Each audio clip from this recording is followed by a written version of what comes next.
Hello class 11th students. तो हम फिर से आज आपके लिए एक नया अध्याय लेकर आए हैं। जैसा कि आप सभी को पता है कि अभी सबसे पहले हमने क्लास 11th और 12th की जो बुक स्टार्ट करी है कंबाइंड, वो है हमारी अभिव्यक्ति और माध्यम। तो इस बुक में लगभग अभी तक हम 14 चैप्टर कंप्लीट कर चुके हैं।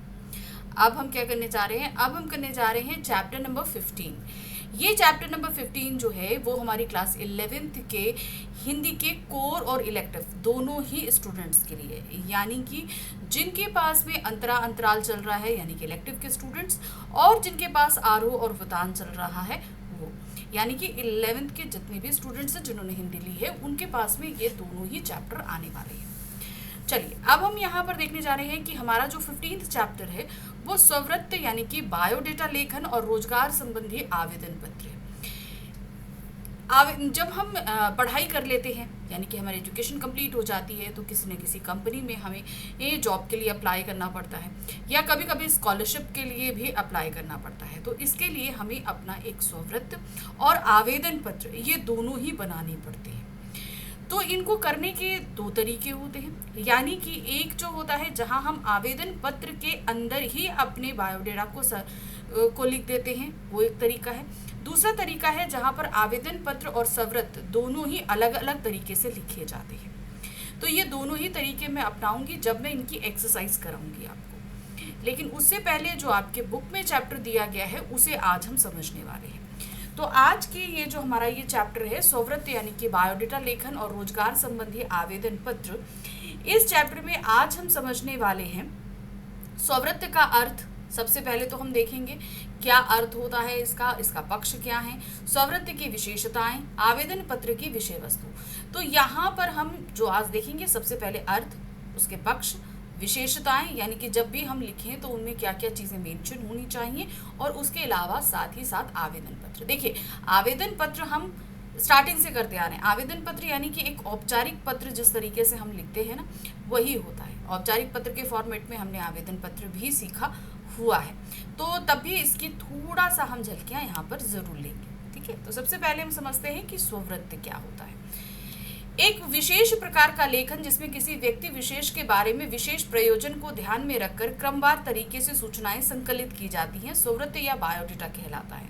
कहने का मतलब है किसी एक व्यक्ति, अब ये एक व्यक्ति कौन हो सकता है? मैं हो सकती हूँ। अगर मैं कहीं जॉब के लिए अप्लाई कर रही हूँ या आप कहीं स्कॉलरशिप के लिए अप्लाई कर रहे हो तो उसी एक व्यक्ति को पूरी तरीके से ध्यान में रख कर उसकी क्रमवार सूचना दी जाती है। अब ध्यान रखना, इसमें एक चीज जो बहुत तरीके से मेंशन करी गई है वो है क्रमवार, यानी कि सीक्वेंस में किसी चीज को करना, और इस सीक्वेंस को हमें फॉलो करना ही करना है, ये भी ध्यान रखना। आप ये सोचो कि हम इसको बिल्कुल भी ध्यान नहीं रखें और ऐसे ही हो जाए तो ये पॉसिबल नहीं है। ठीक है, वो सीक्वेंस हमें ध्यान रखना पड़ता है। सीक्वेंस भी मैं आपको बताऊंगी, लेकिन पहले हम इसको समझेंगे। ठीक है, तो ये क्या कहलाता है? स्ववृत्त या बायोडेटा। स्ववृत्त उम्मीदवार के प्रतिनिधि के रूप में कार्य करता है, यानी कि वो मुझे रिप्रेजेंट करेगा। अब यहाँ पर आप पूरे वीडियो में ये मान के चलिए कि मैं अपना स्ववृत्त तैयार कर रही हूँ, मैं अपने बारे में बात कर रही हूँ। ठीक है, तो कहीं पर भी अगर मैं अपना बायोडेटा प्रेजेंट कर रही हूँ तो वो मुझे रिप्रेजेंट करेगा। मैं तो वहाँ पर नहीं मौजूद हूँ, मैं नहीं मौजूद हूँ, लेकिन मेरे बारे में जानकारी देना उस नियोक्ता को, यानी कि उस कंपनी में जो नियुक्त करने वाला है मुझे या किसी को भी जो पद रिक्त है उसके सामने वो मुझे रिप्रेजेंट करेगा। स्ववृत्त नियोक्ता के मन में उम्मीदवार के प्रति एक सकारात्मक धारणा प्रस्तुत करता है। वो मुझे रिप्रेजेंट करेगा लेकिन एक पॉजिटिव वे से, मेरे बारे में सारी जो भी अच्छी चीज़ें हैं वो सब बताएगा, जो चीज़ें मैंने स्ववृत्त में मेंशन करी हुई है। इसीलिए एक अच्छे स्ववृत्त को एक चुंबक की तरह माना जाता है। बात सही है, जैसे कि चुंबक, मेरा जो क्या कहते हैं स्ववृत्त है वो क्या है? एक मैग्नेट होगा। अब ये किसको आकर्षित करेगा? उस कंपनी को आकर्षित करेगा, यानी कि वो मुझे नियुक्त करने के लिए मजबूर हो जाएगा। अब ये क्या कहते हैं, ये ध्यान रखना होगा आपको कि उस स्ववृत्त में आपको ऐसी चीज़ें मेंशन करनी है जो आपके बारे में बिल्कुल सही है, तभी वो जो है क्या कहते हैं उस नियोक्ता को आकर्षित करेगा। स्ववृत्त दो शब्दांशों से मिलकर बना है, स्व और वृत्त। ये देखिए दो है ना, स्व और वृत्त। स्व का मतलब होता है स्वयं, खुद या अपना, मैं। वृत्त मतलब परिचय या ब्यौरा, यानी कि मेरा परिचय या ब्यौरा ही स्ववृत्त कहलाता है। व्यक्ति विशेष का लेखा जोखा, योग्यता, अनुभव, उपलब्धियां आदि। मेरे बारे में तो सब जानकारी देगा, इसके बाद मेरे अंदर क्या योग्यताएं हैं, मेरे अंदर क्या एक्सपीरियंस है, मैंने क्या क्या अचीव किया है, सब कुछ बताएगा। अब आ जाते हैं स्ववृत्त के पक्ष। स्ववृत्त के सिर्फ दो पक्ष होते हैं, ठीक है, एक उम्मीदवार, दूसरा नियोक्ता के दो पक्ष होते हैं। स्ववृत्त के पहले पक्ष में वह उम्मीदवार होता है जिसको केंद्र में रखकर सूचनाएं संकलित की जाती हैं, अर्थात पदपक्ष उम्मीदवार होता है। यानी कि मैं अगर अपना बायोडाटा बना रही हूं तो मैं क्या हूं, पहला पक्ष हूं। अब दूसरा पक्ष कौन होता है, स्ववृत्त में दूसरे पक्ष में नियोक्ता या वह संस्था होती है जिसके प्रयोजन को ध्यान में रखकर सूचनाएं एकत्रित की जाती हैं, अर्थात दूसरा पक्ष नियोक्ता, यानी कि वो कंपनी जो मुझे नियुक्त करने वाली है, या जो वो व्यक्ति हो सकता है जो सभी बायोडाटा को देखता है, वो दूसरा पक्ष होता है। चलिए अब हम आ जाते हैं सबसे महत्वपूर्ण चीजें जिन्हें आपको बहुत ही ज्यादा सावधानी से देखना है। क्या है, स्ववृत्त की विशेषताएं। ये एक ऐसी चीज है जो आपको पढ़नी ही पढ़नी है, ठीक है। देखिए स्ववृत्त हम लोगों ने अभी रिसेंटली क्लास 10th में पढ़ा था, फॉर्मेट याद किया था ना, याद है, क्लास 10th के एग्जाम में आप लोग के पास लेखन कार्य में स्ववृत्त लेखन आया था, तो वो हम लोगों ने पढ़ा था। तो एक तरीके से आप स्ववृत्त से अच्छी तरह वाकिफ हैं, बस इसमें थोड़ी बारीकियां हैं, इनसे आपसे क्वेश्चन पूछे जा सकते हैं, उनका आपको ध्यान रखना है, ठीक है। चलिए देखिए, स्ववृत्त की निम्नलिखित विशेषताएं होती हैं। सबसे पहली चीज होती है ईमानदारी, यानी कि जो भी चीज आप करो वो पूरी लॉयल्टी के साथ होना चाहिए। स्ववृत्त लिखने में ईमानदारी बरतनी चाहिए। स्ववृत्त में किसी भी प्रकार के झूठे दावे या सूचना नहीं लिखी होनी चाहिए। नियोक्ता को उम्मीदवारों के चयन का काफी अनुभव होता है, इसीलिए उम्मीदवार द्वारा अपने बारे में किए गए गलत दावों को नियोक्ता आसानी से पहचान लेते हैं और साक्षात्कार के समय वास्तविकता उनके सामने आ जाती है। तो समझ में आया। देखिए जो हमारे क्या कहते हैं बायोडेटा को देख रहा है, जो कैंडिडेट सिलेक्ट करेगा, उसके पास काफ़ी एक्सपीरियंस होता है, ठीक है, तो उसके सामने हमें झूठ नहीं प्रस्तुत करना चाहिए। देखिए झूठ ना प्रस्तुत करने का एक रीज़न ये भी है कि मान लीजिए आपने बहुत अच्छा अपने बारे में लिख दिया और लिखने के बाद क्या हुआ, आपको उस कंपनी में नियुक्त कर लिया, आपका झूठ नहीं पकड़ा गया, नियुक्ता नहीं पकड़ पाया, मगर आपको उस कंपनी में नियुक्त कर लिया गया। लेकिन आपको नियुक्त किस बेसिस पे किया गया, आपके बायोडेटा के बेसिस पे, लेकिन उसमें तो आपने कई चीज़ें झूठ लिखी। लेकिन जब आपको नियुक्त कर लिया जाएगा तो वो उन झूठों को पकड़े जाने का 100% चांसेस होते हैं। इसीलिए हमेशा जो आपके पास है, आपके पास जैसा है उसी को लिखिए, उसमें किसी भी तरह की चीज़ को बढ़ा चढ़ाकर या झूठ प्रस्तुत नहीं करना चाहिए। नेक्स्ट आते हैं व्यक्तित्व, ज्ञान और अनुभव। स्ववृत्त में अपनी विशेषताओं को कम शब्दों में इस प्रकार बताना चाहिए कि नियोक्ता को आपकी विशेषताओं के बारे में पता भी लग जाए और उन्हें समझने में अधिक समय भी ना लगे। स्ववृत्त में उम्मीदवार को अपने व्यक्तित्व, ज्ञान और अनुभव के सभी पहलुओं पर जोर देना चाहिए। तो यानी कि आपके पास जो चीज़ें भी हैं, अनुभव है, योग्यताएं हैं, आपकी उपलब्धियां हैं, वो सारी चीज़ें आपको कम शब्दों में लिखनी, लेकिन ऐसा लिखना है कम शब्दों में मगर सारी चीज़ें व्यक्त करनी। देखिए क्या होता है कि किसी भी कंपनी में जब इस तरीके से कोई भी इंटरव्यू ऑर्गेनाइज किया जाता है और आप लोग के बायोडेटा मंगाए जाते हैं तो वहाँ एक नहीं बहुत सारे आते हैं। तो अगर आप बहुत लंबा बना दोगे, बहुत सारी चीज़ें विस्तृत में लिखोगे, तो नियोक्ता उसको पढ़ने के लिए समय नहीं देगा और आपकी बहुत सारी इंपॉर्टेंट चीज़ें क्या हो जाएंगी, बगैर पढ़े ले जाएंगी। तो इस कंडीशन में आपको करना क्या है, सारी चीज़ें लिखिए लेकिन कम शब्दों में लिखिए, ताकि आपके सारे जो भी इम्पोर्टेंट पहलू हैं और उन पर ज़्यादा ध्यान दीजिए। भाषा शैली बहुत ज़रूरी चीज़ है। स्ववृत्त की भाषा शैली सीधी, सरल, सटीक और साफ होनी चाहिए, यानी कि जो चीज़ भी आप कह रहे हैं सटीक तौर पर बता दीजिए, जिससे पढ़ने वालों को सभी सूचनाएं एक ही बार में स्पष्ट हो जाएं। स्ववृत्त में अलंकारिक भाषा का प्रयोग नहीं करना चाहिए, यानी कि हम कभी कभी क्या करते हैं, भाषाओं को सजाने के लिए मुहावरे हैं, रस हैं, इस तरह के शब्दों का इस्तेमाल करते हैं, तो वो सारी चीज़ें आप इसमें इस्तेमाल नहीं करेंगे। जो बात कह रहे हैं वैसे सीधी सरल सटीक तौर पर आप उसे प्रस्तुत कर देंगे। फिर नेक्स्ट आता है आकार। अब आकार को लेकर भी दो मत है, चलिए पहले देखते हैं क्या है। सर्वत्र के आकार के संदर्भ में कोई निश्चित नियम तो नहीं है, परंतु सर्वत्र ना तो आवश्यकता से अधिक लंबा होना चाहिए और ना ही अधिक छोटा होना चाहिए। यदि स्ववृत्त छोटा और बहुत संक्षिप्त हुआ तो अनेक आवश्यक सूचनाएं छूट जाएंगी, और यदि लंबा हुआ तो पढ़ने वाला असहजता महसूस करने लगेगा, जिसके कारण वह अनेक पहलुओं को नजरअंदाज कर देगा। तो समझ में आया क्या हुआ यहाँ पर? ना बहुत बड़ा होना चाहिए, ना बहुत छोटा होना चाहिए, क्योंकि छोटे होने पर आपकी बहुत सारी इंपॉर्टेंट चीज़ें छूट जाएंगी, और अगर आपने बड़ा कर दिया तो क्या होगा, इतना लंबा हो जाएगा कि नियोक्ता उसे पढ़ेगा नहीं, तब भी वो इंपॉर्टेंट चीज़ें छूट जाएंगी। तो इस कंडीशन में ना छोटा ना बड़ा। अब इसको लेकर दो मत है, देखिए क्या मत है। स्ववृत्त के आकार के संदर्भ में दो महत्वपूर्ण निम्नलिखित धारणाएं।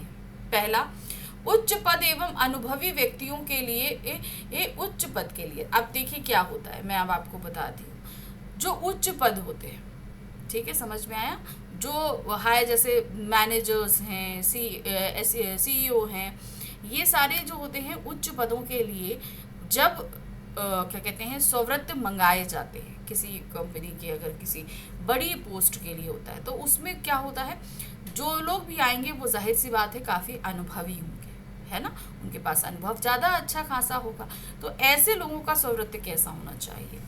उच्च पद के लिए उम्मीदवार कम होते हैं, तथा स्ववृत्त भी गिनती के ही लोग भेजते हैं, जो सभी अच्छी योग्यता वाले तथा व्यापक अनुभव वाले होते हैं। इस स्थिति में स्ववृत्त यदि लंबा होता है, अर्थात 9-10 पन्नों का भी होता है, तो नियोक्ता उसे ध्यानपूर्वक पढ़ता है, बहुत बारीकी से पढ़ता है। अब देखिए, जब हम बहुत हायर पोस्ट के लिए कोई भी स्ववृत्त मंगाते हैं, तो वहाँ पर काफ़ी अनुभवी लोगों का आएगा, और ऐसे अनुभवी लोग कम होते हैं, तो जाहिर सी बात है स्ववृत्त कम आएंगे। तो नियोक्ता क्या होगा, उनको बैठकर अच्छे से पढ़ेगा, अगर उस कंडीशन में स्ववृत्त लंबा है। देखिए, जैसे जैसे हमारा एक्सपीरियंस बढ़ता जाता है, हमारा स्ववृत्त अपने आप स्वतः ही बढ़ता जाता है। ये एक नॉर्मल सी थिंग है, ठीक है, वो अपने आप बढ़ता जाएगा। तो जब अनुभवी व्यक्ति हम इतनी हायर पोस्ट पर पहुंचेंगे तो हमारा स्ववृत्त लंबा होगा, और ऐसी कंडीशन में हमेशा स्ववृत्त को पढ़ने के लिए नियोक्ता समय देता ही देता है। अब दूसरी कंडीशन क्या होती है, निम्न पद एवं अनुभवहीन व्यक्तियों के लिए। अब वो जो लोग अभी कॉलेज से निकले हैं या बहुत ही लोअर पोस्ट जो होती है, उनके लिए जब क्या कहते हैं स्ववृत्त मंगाए जाते हैं, तो उनकी क्या कंडीशंस होती हैं। देखिए, निम्न पद के लिए आवेदन बड़ी संख्या में आते हैं। यदि स्ववृत्त 2-3 पृष्ठों से अधिक लंबा होता है तो पढ़ने वाले अर्थात नियोक्ता का धैर्य समाप्त हो जाता है, और वह दूसरे स्ववृत्त को पढ़ने में रुचि नहीं रखता, पूरे स्ववृत्त को पढ़ने में रुचि नहीं रखता। अतः निम्न पद के लिए अथवा अनुभवहीन व्यक्तियों के स्ववृत्त संक्षिप्त होने चाहिए। देखिए, अगर आप अभी कॉलेज से निकले हैं तो जाहिर सी बात है आपका स्ववृत्त छोटा ही रहेगा, तो उसको अननेसेसरी लंबा करने की आवश्यकता नहीं। जो लोअर पोस्ट के लिए होते हैं तो उनके लिए भी स्ववृत्त बहुत आते हैं। आपके पास अगर एक्सपीरियंस है भी उसमें, तो आप उसे बहुत शॉर्ट में मेंशन करिए, ताकि आपका स्ववृत्त लंबा ना होने पाए। तो इसी कंडीशन में नियोक्ता उसे पढ़ने के लिए समय देगा, नहीं तो फिर वो नहीं देता है। अगली विशेषता है टंकित या कंप्यूटर मुद्रित। स्ववृत्त साफ सुथरे ढंग से टंकित या कंप्यूटर मुद्रित होना चाहिए। स्ववृत्त में व्याकरण संबंधी अशुद्धियां नहीं होनी चाहिए, क्योंकि स्ववृत्त में व्याकरण संबंधी अशुद्धियां उम्मीदवार की लापरवाही की ओर संकेत करती हैं। तो जो कोई भी आप स्ववृत्त तैयार करेंगे उसमें मिस्टेक्स नहीं होनी चाहिए, ठीक है, और जाहिर कोशिश करिए टाइप्ड हो या कंप्यूटर टाइप्ड हो तो बेस्ट है। नेक्स्ट आता है सूचनाओं का अनुशासित प्रवाह, यानी कि पूरा डिसिप्लिन्ड फ्लो होना चाहिए। किस तरीके से? देखिए, स्ववृत्त में उम्मीदवार संबंधी सभी सूचनाएं एक अनुशासित प्रवाह में संकलित होनी चाहिए। इनका सामान्यतः निम्न क्रम होना चाहिए। तो मैंने आपको क्रम की बात करी थी ना, याद है स्टार्टिंग में, कि इनका एक क्रमवार सूचनाओं का ब्यौरा दिया जाता है। तो वो क्रम ये है। देखिए, सबसे पहले हम व्यक्तिगत परिचय देते हैं, जिसमें सबसे पहला हमारा नाम आता है। उसके बाद हमारा डेट ऑफ बर्थ आता है, पिता का नाम आता है, माता का नाम आता है, डेट ऑफ बर्थ आता है, पता आता है। उसके बाद पहले वर्तमान पता, स्थायी पता, मोबाइल नंबर या आपका दूरभाष नंबर और क्या कहते हैं ईमेल एड्रेस। ये एक व्यक्तिगत परिचय के अंतर्गत होता है। फिर आते हैं, उसके बाद आती है शैक्षणिक योग्यताएं, व्यावसायिक योग्यता, पात्रता परीक्षा अगर आपने कोई दी है तो, उपलब्धियां यानी कि आपने जो कुछ भी अचीव किया है, किसी भी आपके स्कूल टाइम से लेकर अभी तक आपके जो भी अचीवमेंट्स रहे उन सभी को मेंशन कर सकते हैं। कार्योत्तर गतिविधियों में सहभागिता यानी कि आपकी जो इसके अलावा जो हॉबीज हैं उन्हें आप मेंशन कर सकते हैं। अब आ जाते हैं व्यक्तिगत परिचय। मैंने व्यक्तिगत परिचय में अभी आपको एक सीक्वेंस बताया था ना, तो वही ये सीक्वेंस है। देखिए क्या होता है। स्ववृत्ति में व्यक्तिगत परिचय के अंतर्गत निम्नलिखित सूचनाएं संकलित की जाती हैं। पहले उम्मीदवार का नाम, फिर माता पिता का नाम, जन्म तिथि, पत्र व्यवहार का पता, स्थायी पता, मोबाइल नंबर, ईमेल। तो ये जो आपको सीक्वेंस दिया गया है, इस सीक्वेंस को आपको इसी उसमें रखना है, चाहे ये हो चाहे आपका ये हो, ठीक है। तो व्यक्तिगत परिचय आप सबसे पहले दोगे तो सबसे पहले व्यक्तिगत परिचय में आपको ये मेंशन करना पड़ेगा सारी चीजें सीक्वेंस में। फिर उसके बाद आप क्या करोगे, शैक्षिक योग्यताएं वगैरह आप देंगे। नेक्स्ट आते हैं शैक्षणिक योग्यताएं। अब शैक्षणिक योग्यताओं में क्या करना चाहिए, देखिए शैक्षणिक योग्यताओं से संबंधित सूचनाएं एक सारणी के रूप में प्रस्तुत करना चाहिए, यानी कि एक टेबल बनाना है आपको पूरा। ये टेबल बनाना भी मैं आपको सिखाऊंगी जब इसी चैप्टर के हम अभी क्वेश्चन आंसर्स करेंगे ना एनसीईआरटी, तो उसमें ये सारी चीजें आपको बताऊंगी, जिसमें डिग्री या परीक्षा का विवरण, स्कूल या कॉलेज का नाम, बोर्ड या विश्वविद्यालय के नाम, संबंधित परीक्षा का वर्ष, परीक्षा के विषय, प्राप्तांक, प्रतिशत और श्रेणी का उल्लेख होना चाहिए, ठीक है। तो ये सारी चीजें आपको मेंशन करनी है उसमें। नंबर 9 आपके पास में आता है अनुभव का विवरण, यानी कि आपके पास जो एक्सपीरियंस है। उम्मीदवार यदि किसी बड़े पद के लिए आवेदन कर रहा है और वह बहुत अनुभवी है, ठीक है, तो अनुभव का ब्यौरा व्यक्ति परिचय के तुरंत बाद रखा जाता है। अब देखिए इसमें क्या होता है, मान लीजिए जैसे मैंने बताया था कि 2 तरह के बायोडेटा रेडी होते हैं, एक एक्सपीरियंस लोगों का होता है और एक कौन होते हैं जो स्कूल से निकले हों या जो निम्न पद के लिए हों, जिनके पास एक्सपीरियंस कम होता है। तो जैसे जो अनुभवी लोग होते हैं वो तुरंत व्यक्तिगत परिचय के बाद अपना अनुभव मेंशन करते हैं, उन्हें तब शैक्षणिक। लेकिन जो अभी ही स्कूल कॉलेज पास करके निकले हैं उन्हें व्यक्तिगत परिचय के बाद तुरंत अपनी शैक्षणिक योग्यताएं देनी पड़ती हैं। समझ में आया? तो यहाँ पर क्या दिया है, उम्मीदवार यदि किसी बड़े पद के लिए आवेदन कर रहा है और वह बहुत अनुभवी है तो अनुभव का ब्यौरा व्यक्तिगत परिचय के तुरंत बाद रखा जा सकता है। लेकिन उम्मीदवार कॉलेज के तुरंत बाद पढ़ाई करके रिक्त के लिए आवेदन कर रहा है, रिक्तता के लिए आवेदन करता है, तो उसे व्यक्तिगत परिचय के बाद अपनी शैक्षणिक योग्यताओं की सारणी प्रस्तुत करनी चाहिए। चलिए अब यही चीज है, उच्च या बड़े पद के लिए अनुभवी व्यक्ति द्वारा व्यक्ति परिचय के तुरंत बाद और अध्ययन को पूर्ण करके निकलने वाले योग्यताधारी व्यक्तिगत परिचय के बाद अपनी शैक्षणिक योग्यताओं का उल्लेख करें। तो ये 2 चीजें आपको ध्यान रखनी होंगी। नेक्स्ट आ जाते हैं रुचि का उल्लेख, यानी कि आपकी हॉबीज। स्ववृत्ति में उम्मीदवार को अपनी रुचि का उल्लेख विशेष तौर पर करना चाहिए, जिससे नियोक्ता को उसके व्यक्तित्व की आंतरिक अभिरुचि ज्ञात हो सके। देखिए क्या होता है, कभी कभी हमारी जो हॉबीज होती हैं वो हमारी जॉब प्रोफाइल के लिए बेस्ट हो जाती है। मान लीजिए अगर आप किसी न्यूज़ एजेंसी में अप्लाई कर रहे हो तो उस कंडीशन में अगर आपकी हॉबी है, आपको घूमना बहुत पसंद है, आपने वाद विवाद प्रतियोगिताओं में भाग लिया है, तो ये सारी चीज़ें आपके लिए प्लस पॉइंट हो जाएंगी। क्या होगा, आपकी जॉब प्रोफाइल में ये चीज़ें एलिमेंट्स के रूप में काम करेंगी और आपको प्रेफरेंस दी जाएंगी इन सारी चीज़ों के लिए। क्यों? क्योंकि भाई देखिए न्यूज़ एजेंसी में अगर आप करते हो तो वहाँ ट्रैवलिंग तो करनी पड़ेगी न्यूज़ को क्या कहते हैं इधर उधर से कलेक्ट करने के लिए। तो अगर आपका ये शौक है तो ये आपके लिए प्लस पॉइंट के रूप में साबित होगा।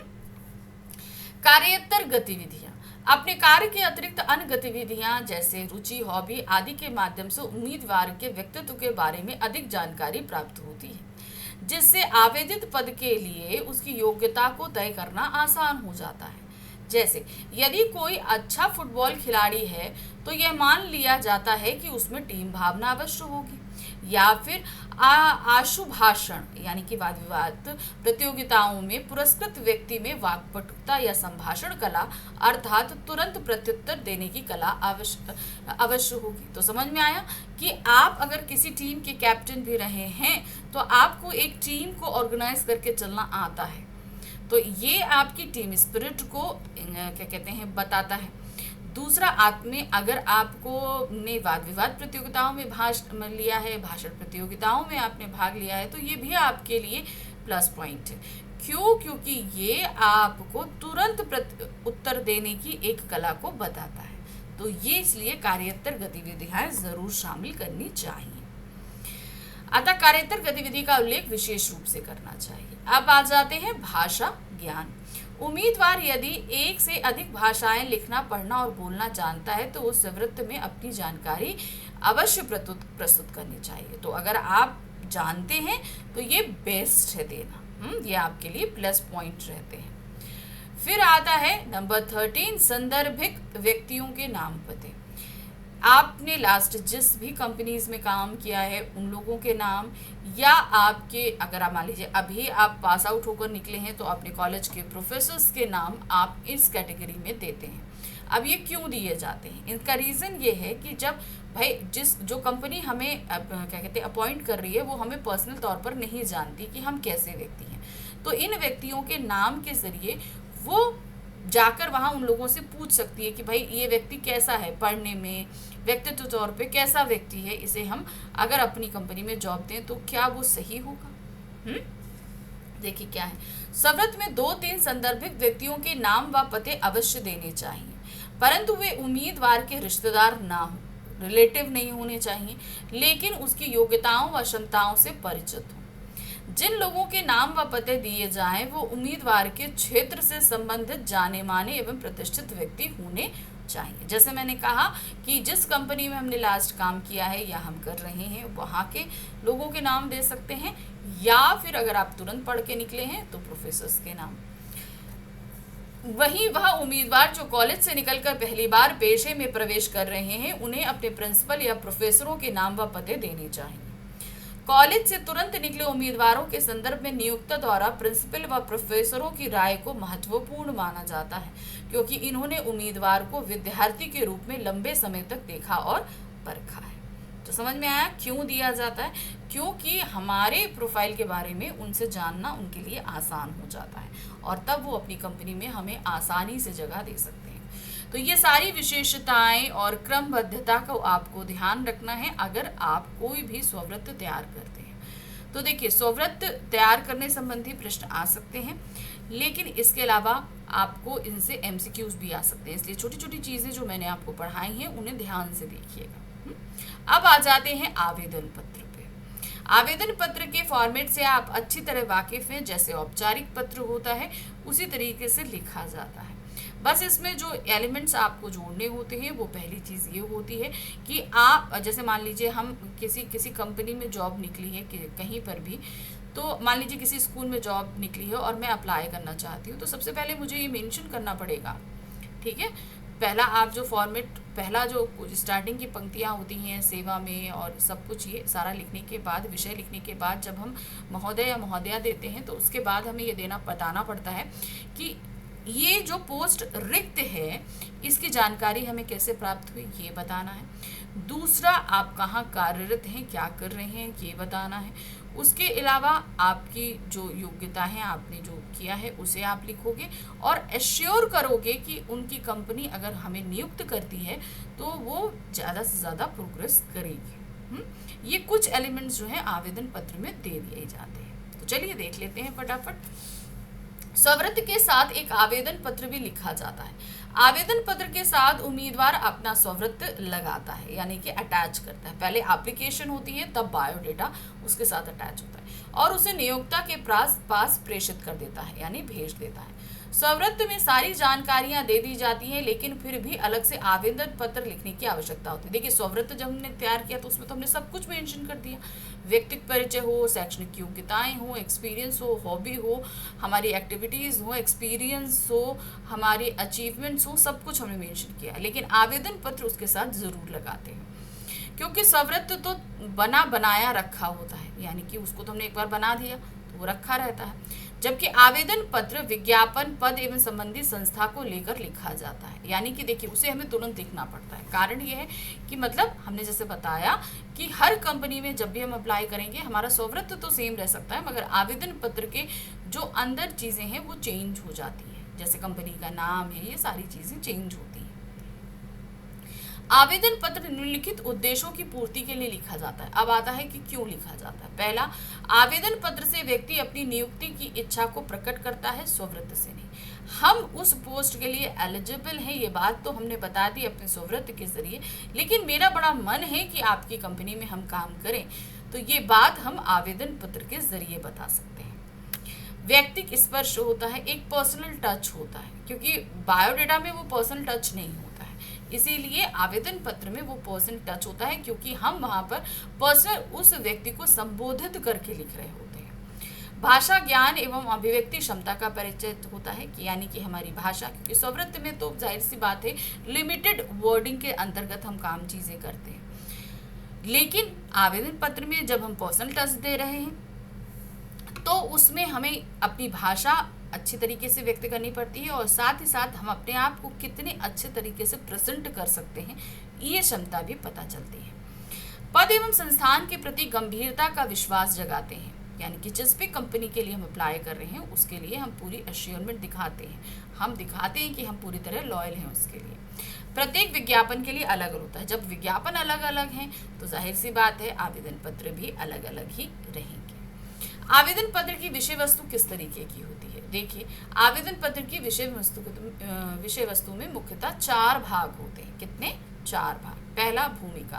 पहले खंड में उम्मीदवार विज्ञापन तथा विज्ञप्ति पद पर अपनी उम्मीदवारी की इच्छा प्रकट करता है, ठीक है, मैंने बताया था। फिर दूसरे पार्ट में हम बताते हैं क्षमता, यानी सक्षमता। दूसरे खंड में उम्मीदवार बताता है कि यह विज्ञापन में वर्णित योग्यताएं और आवश्यकताओं को पूरा करने में सक्षम है। इससे उम्मीदवार की भाषा शैली तथा अभिव्यक्ति की क्षमता का परिचय मिलता है। वो बताता है कि आपने जो एडवर्टाइजमेंट निकाला था कि ये पद रिक्त है, तो जो भी पद की रिक्तता होती है उसके साथ जो है ना कुछ ये क्या कहते हैं शर्तें लगाई जाती हैं कि भाई उसे ये क्वालिफिकेशन होनी चाहिए, ये सारी चीज़ें होनी चाहिए। तो आप ये चीज़ एश्योर करोगे कि आपने जो भी विज्ञापन में जितनी शर्तें रखी थी वो सारी शर्तें मैं पूरी करता या करती हूँ। पद एवं संस्थान के प्रति गंभीरता व अभिरुचि बहुत ज़रूरी चीज़ है। देखिए क्या होता है कि जिस भी कंपनी में हम काम करने जा रहे हैं उसमें हमारा इंटरेस्ट है, उसके बारे में हम जानते हैं और हम उसके लिए पूरी तरीके से लॉयल रहेंगे, तो इस बात को आपको पूरी तरीके से दर्शाना पड़ता है। तीसरे खंड में उम्मीदवार पद और संस्थान के प्रति अपनी गंभीरता और अभिरुचि को अभिव्यक्त करता है। फिर आ जाता है लास्ट में उपसंहार। क्या होता है? आवेदन पत्र का चौथा खंड उपसंहार होता है। इसमें आवेदन पत्र की विषय वस्तु का औपचारिक समापन होता है, ठीक है, पूरी तरीके से समाप्त करते हैं। एक व्यक्ति यानी उम्मीदवार या आवेदक किसी संस्था में नौकरी पाने के लिए स्ववृत्त तैयार करता है। इसमें वह ईमानदारी से अपने व्यक्तित्व, ज्ञान और अनुभवों की सीधी, सरल व सटीक भाषा में कंप्यूटर से मुद्रित सूचनाओं को अनुशासित प्रवाह देता है। ये भी आप जानते हैं जो मैंने आपको बताया। लेकिन फिर भी संस्थान से बुलावा पत्र ना आने पर सामान्यतः आवेदन पत्र की कमी महसूस की जाती है। अब आप ये बोलोगे कि भाई हमने बायोडेटा तो बहुत अच्छा रेडी किया मगर कहीं से हमारे लिए अपॉइंटमेंट लेटर नहीं आता, कहीं से कोई इंटरव्यू कॉल नहीं आता। तो इसका रीज़न ये होता है कि बायोडेटा के साथ हमेशा आवेदन पत्र देना बहुत ज़रूरी होता है, क्योंकि ये हमारी पर्सनैलिटी को डिस्क्राइब करते हुए उनके सामने प्रेजेंट करता है, इसलिए आवेदन पत्र ज़रूरी है। अतः उम्मीदवार को स्ववृत्त के साथ एक आवेदन पत्र भी लिखना आवश्यक होता है। देखा आपने कितनी जल्दी हमने ये पूरा चैप्टर खत्म कर दिया। तो इसमें ज़्यादा कुछ चीज़ें नहीं है। स्ववृत्त का हो सकता है फॉर्मेट आपसे पूछा जाए, तो वो फॉर्मेट आपको मैं नेक्स्ट वीडियो में बताऊंगी जिसमें हम आपके एनसीईआरटी क्वेश्चंस कराएंगे। तो यहाँ से कुछ एमसीक्यूज क्वेश्चन आ सकते हैं, इसलिए इनको बहुत अच्छे से डिटेल में पढ़िएगा। लेकिन साथ ही साथ आपको हम बता दें कि अब आप यहाँ क्या कहते हैं रूपाली वर्मा मैम की टेलीग्राम चैनल को भी ज्वाइन कर सकते हैं, जहाँ पर आपको डेली अपडेट्स बहुत ही इजीली मिल जाएंगे। तो जो कोई भी वीडियो आ रहे हैं या पुराने जो वीडियोस हैं उन सभी के नोटिफिकेशंस आपको टाइम टू टाइम मिलते रहेंगे। तो जल्द से जल्द टेलीग्राम चैनल आपको ज्वाइन करना है और इसका लिंक नीचे आपको डिस्क्रिप्शन में मिल जाएगा। ठीक है, तो चलिए अब हमारा जो अगला वीडियो रहेगा वो हमारा इसी चैप्टर के एनसीईआरटी क्वेश्चंस रहेंगे, जिसमें हम बहुत सारी चीज़ों को सीखने वाले हैं। यानी कि जैसे कि आवेदन पत्र हमने लिखा वो कैसे लिखेंगे, और साथ ही साथ ये भी देखेंगे कि एक बायोडेटा किस तरीके से पूरी तरीके से प्रॉपर वे से तैयार होता है। ठीक है, मिलते हैं अगली बार। Thank you for watching, bye bye.